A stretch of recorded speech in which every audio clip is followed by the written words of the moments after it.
शास्त्रों में बताया गया है जो व्यक्ति तुलसी माला धारण करता है उसे स्वर्ग की प्राप्ति होती है। जिस व्यक्ति की मृत्यु तुलसी माला के साथ होती है तो उस व्यक्ति को वैकुंठ की प्राप्ति होती है। नमस्कार दोस्तों, स्वागत है आपका पवित्र ज्ञान में। दोस्तों, तुलसी माला से संबंधित आपके जो भी प्रश्न मन में हैं उन सभी प्रश्नों का उत्तर मैं इस वीडियो के माध्यम से आपको दूंगी। आपसे रिक्वेस्ट है कि आप वीडियो पूरा देखिए। पहला, तुलसी माला पहनने के क्या क्या नियम हैं। दूसरा, क्या पीरियड्स में तुलसी माला पहन सकते हैं। तीसरा, संबंध बनाते समय तुलसी माला उतार दें या पहने रहें। चौथा, सूतक पातक में माला अशुद्ध तो नहीं होता। इसी भी तरह के जो भी तुलसी माला से संबंधित आपके मन में जो भी प्रश्न हैं सभी प्रश्नों के उत्तर मैं आपको इस वीडियो के माध्यम से दूंगी। आप वीडियो पूरा देखिए। सबसे पहले हम बात करेंगे कि तुलसी माला पहनने के क्या क्या नियम हैं। दोस्तों, यदि आप तुलसी माला धारण करते हैं तो तुलसी माला धारण करने का मतलब हुआ कि अपने आप को शुद्ध रखना, पवित्र रखना। तो यदि आप तुलसी माला धारण करते हैं तो इस बात का ध्यान रखें, आपने झूठ नहीं बोलना है, मांस मंदिरा नहीं खाना है, जुआ नहीं खेलना है और किसी से व्यर्थ में नहीं उलझना है। तो तुलसी माला का मतलब हुआ कि अपने आप को शुद्ध करना। तो प्रभु के चरणों में आप अपना ध्यान अर्पण करके रखें और तुलसी माला आप पहन सकते हैं। दूसरा है कि क्या पीरियड्स में तुलसी माला पहने रहें या उतार दें। तो मैं आपको कहती हूँ कि तुलसी माला को सबसे शुद्ध और पवित्र माना जाता है। तो यही आपको शुद्ध और पवित्र करता है। तो पीरियड्स में भी आप तुलसी माला पहने रह सकते हैं, इसको उतारने की कोई ज़रूरत नहीं है।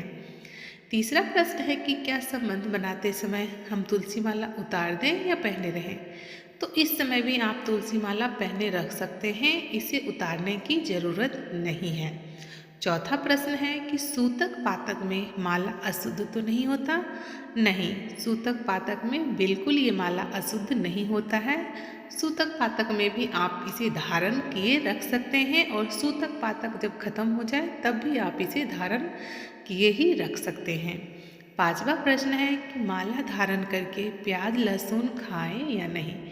देखिए, प्याज और लहसुन को आयुर्वेद में अमृत बताया गया है। तो आप प्याज और लहसुन यदि खा रहे हैं तो खाइए। यदि आपका मन कह रहा है कि हम प्याज लहसुन खाएं तो खाइए।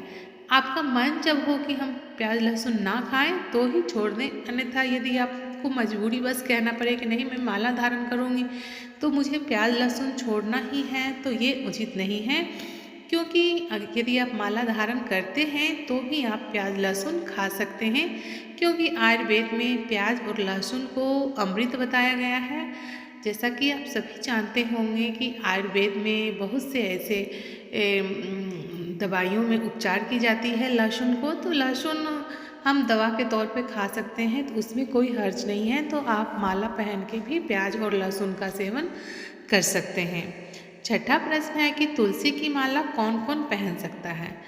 जो भी मेरे मित्रगण हैं जो कृष्ण के भक्त बनना चाहते हैं, भगवान विष्णु के भक्त बनना चाहते हैं, जिनको भी इच्छा हो रही है कि मैं तुलसी माला पहनूं, वो निश्चित रूप से और निसंकोच निसंदेह पहन सकते हैं। क्योंकि यह तुलसी माला जो ही व्यक्ति धारण करता है तो उसके अंदर पवित्रता आ जाती है और अपवित्रता दूर भागने लगती है। तो अपने आप को पवित्र रखने के लिए, सच्चा और ईमानदार रखने के लिए तुलसी माला कोई भी व्यक्ति जिसकी इच्छा हो वह पहन सकता है। सातवां प्रश्न है कि धारण करने से पहले क्या क्या नियम है। तो धारण करने से पूर्व नियम बस इतना सा है कि आप तुलसी माला लाएं, उसको गंगा जल से धो के श्री कृष्ण के चरणों में रख दें और तत्पश्चात ही आप उसको धारण कर सकती हैं। आठवां प्रश्न है कि बिना गुरु दीक्षा लिए क्या माला पहन सकते हैं। जी हाँ दोस्तों, बिना गुरु के दीक्षा लिए भी आप माला पहन सकती हैं। क्योंकि जो किसी को नहीं मानते हैं कि मैं किसी को अपना गुरु ना मानूं, किसी को विश्वास नहीं है, तो आप अपने जो श्री कृष्ण हैं, जो आपके देव जो जिसको आप पूजते हैं उनको ही आप चरणों में माला अर्पण करके आप पहन सकते हैं। किसी गुरु की दीक्षा लेने की ज़रूरत नहीं है। यदि आपका मन चाहता है कि मैं तुलसी माला पहनूं तो आप पहन सकते हैं, लेकिन जो तुलसी माला के नियम कुछ हैं उसको आपको पालन ज़रूर करना है। जैसे यदि आप तुलसी माला लेते हैं तो मांस मछली का सेवन आपको बिल्कुल नहीं करना है, ना ही जो शराब है उसे आपको हाथ लगाना है, और जुआ नहीं खेलना है, झूठ नहीं बोलना है, और किसी भी तरह का किसी के साथ धोखाधड़ी नहीं करना है। तो यदि आप इन 4-5 बातों को ध्यान में रखते हैं तो तुलसी की माला की जो मर्यादा है उसकी मर्यादा रहती है, और तुलसी माला पहनने के भी फायदे होते हैं। अन्यथा दिखावा करने के लिए कि मैं भी तुलसी माला पहनती हूँ, तो अगर ये आपका मन नहीं करता है कि मन नहीं मानता है कि तुलसी माला पहन के भी आप झूठ बोलें, मांस मदिरा खाएं, जुआ खेलें, शराब पिएं, तो ऐसा आप बिल्कुल मत करें, उनका अपमान ना करें। क्योंकि जो जैसा बंदा जो कर्म करता है उसको फल आज न कल तो भुगतना ही पड़ता है। तो सही कर्म का फल, सच्चे कर्म का फल सच्चे रूप में मिलता है। जो सच्चे कर्म होती हैं उसका सच्चा फल ही मिलता है, और जो कर्म अच्छे होते हैं उसका फल अच्छा ही मिलता है। तो आप जैसा कर्म करेंगे वैसा ही आपको फल मिलेगा। तो इस बात का आप ज़रूर ध्यान रखें कि तुलसी माला जो पहन रहे हैं तो उसका आप जो मर्यादा है, उसकी जो सीमाएं हैं, उस सीमा में आप रहें। लहसुन प्याज बिल्कुल खा सकते हैं, पति पत्नी के साथ जब हो तब भी पहने रख सकते हैं, पीरियड्स में भी पहन सकते हैं, सूतक पातक में भी पहन सकते हैं, बिना गुरु की दीक्षा लिए भी पहन सकते हैं। तो उम्मीद करती हूँ कि आपको वीडियो पसंद आई होगी। यदि वीडियो पसंद आए तो आप वीडियो के कमेंट बॉक्स में जय श्री कृष्णा ज़रूर लिखें, क्योंकि यदि आप एक कमेंट करते हैं या फिर लाइक करते हैं तो मेरा मनोबल बढ़ता है इस तरह का वीडियो बनाने के लिए।